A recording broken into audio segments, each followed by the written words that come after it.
గత 2 రోజులుగా చుక్కలు చూపించిన పసిడి ధరలు ఈరోజు కాస్త శాంతించాయి.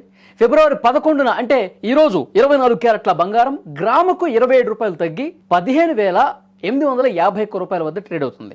వెండి మాత్రం నిన్నటి భారీ పతనం తర్వాత ఈరోజు 2,90,000 రూపాయల వరకు దగ్గర స్థిరంగా కొనసాగుతోంది. గత 3 రోజుల ధరల గ్రాఫ్ను ఒకసారి పరిశీలిస్తే సామాన్యుడి గుండె గుబేల్మనేలా ఉంది. ఫిబ్రవరి 9వ తేదీన మార్కెట్ ఓ రేంజ్లో ఊగింది. ఆ రోజు బంగారం ధర గ్రాముకి ఏకంగా 131 రూపాయలు పెరిగింది. కానీ అసలైన ప్రకంపనలు వెండిలో కనిపించాయి. కేజీ వెండిపై ఏకంగా 15,000 రూపాయలు పెరిగి మార్కెట్ చరిత్రలోనే అరుదైన 3 లక్షల రూపాయల మైలురాయి తాకింది. ఆ సమయంలో ఇన్వెస్టర్లు పండగ చేసుకుంటే కొనుగోలుదారులు మాత్రం షాక్ లో మునిగిపోయారు. ఇక ఆ సంతోషం ఎక్కువ కాలం నిలవలేదు.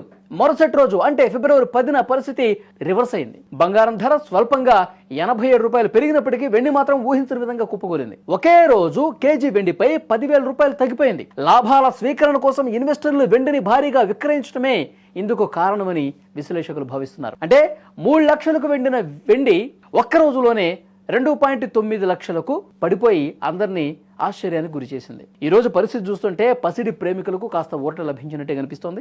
గడిచిన 2 రోజుల్లో నిరంతరం పెరిగిన బంగారం ధర ఈ రోజు 27 రూపాయలు తగ్గింది. 22 క్యారెట్ల బంగారం కూడా గ్రాముకు 25 రూపాయలు తగ్గి 14,530 రూపాయల వద్ద చేరింది. వెండి ధరలో ఈ రోజు ఎలాంటి మార్పు లేదు. నిన్నటి తగ్గుదల తర్వాత అదే ధర వద్ద నిలకడగా ఉంది. అంతర్జాతీయ మార్కెట్లో డాలర్ బలపట్టం, అమెరికా ఆర్థిక గణాంకాల ప్రభావం మన మార్కెట్ పై స్పష్టంగా కనిపిస్తోంది. మొత్తంగా చూస్తే గత 3 రోజుల్లో వెండి కేజీకి 15,000 పెరిగి మళ్లీ 10,000 తగ్గటం ఒక సంచలనమైన వార్త. బంగారం కూడా గరిష్ట స్థాయిల వద్ద ఒడిదుడుకులకు లోనవుతోంది. రాబోయే రోజుల్లో ధరలు మరింత తగ్గుతాయా లేక మళ్లీ రికార్డులు సృష్టిస్తాయా అన్నది చూడాలి. ఏది ఏమైనప్పటికీ పెళ్లిళ్ల సీజన్ సమీపిస్తోంది.